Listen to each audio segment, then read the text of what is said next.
Hello, I'm Minna, a student at the Department of English Language and Literature at the University of Bahrain. Welcome to our Advanced Grammar series.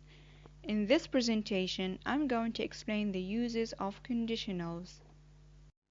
Before we start, we have to consider that conditionals are divided into two main types, the real and the unreal. The real conditionals denote that an action or situation usually happens or will happen if the condition is fulfilled. Two main types of the real conditionals are factual and predictive. The unreal conditionals express a situation that would happen or would have happened if the circumstances were or had been different. Two main types of the unreal conditionals are hypothetical and counterfactual. Let's start with the factual conditionals, which are used to describe situations in the present or the past. To form these factual conditionals, we use if plus present simple in the conditional clause and present simple in the main clause, or if plus past simple in the conditional clause and past simple in the main clause. Factual conditionals are used to express rules, as in the first example, a player declares a draw if the same exact position is repeated 3 times. Notice here the condition of repeating the same exact position 3 times is achieved only if a player declares a draw. The second example is, if the match is still tied at the end of the overtime, the players go on for a penalty shootout. Factual conditionals are used to express habits. If my baby is thirsty, he cries. If I see a spider, I scream. We can also express correlations such as scientific observations. If the temperature is 0, water freezes. If you leave ice in the sunshine, it melts.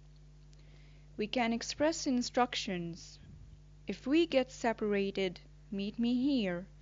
Ask Peter if you are not sure what to do. Notice the verbs meet and ask are in the imperative form. Second type of the real conditionals is predictive conditionals. They are used to describe possibilities. To form these predictive conditionals, we use if plus present simple in the conditional clause and future simple in the main clause. Predictive conditionals are used to express, first, plans. If I have money, I will buy a car. If I pass my driving test, I will take everyone out for a drive. Second, predictions. If you don't practice hard, you won't improve. She will be absolutely thrilled if it turns out that you can go back to Australia. We can ask about future events. If you make a mistake, will anybody notice? If he calls you, what will you do? Or, to make requests, if you don't mind, will you carry these books for me? If you don't go out today, can you look after my son until I get back? First type of the unreal conditionals is hypothetical conditionals.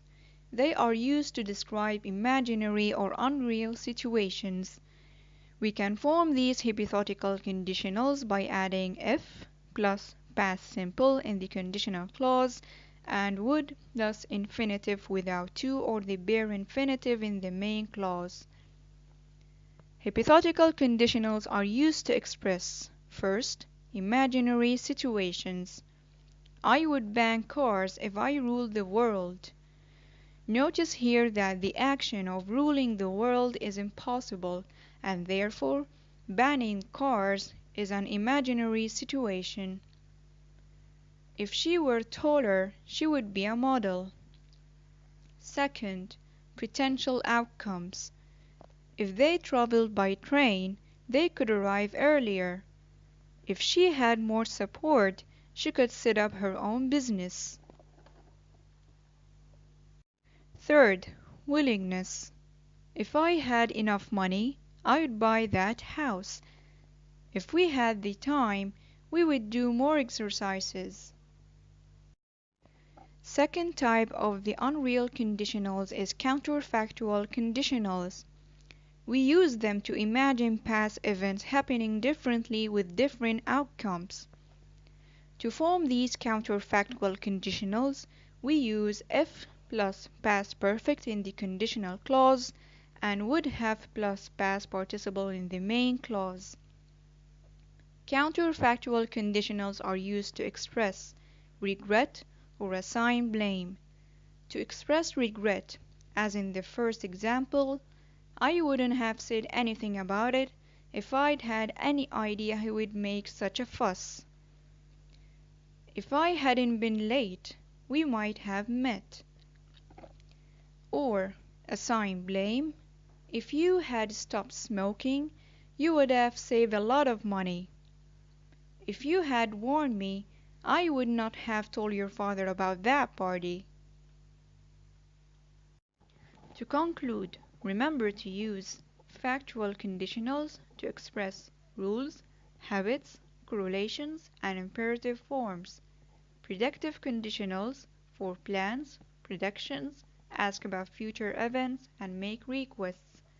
Hypothetical conditionals for imaginary situations, potential outcomes, and willingness. And counterfactual conditionals to express regret and assign blame. Thank you for watching.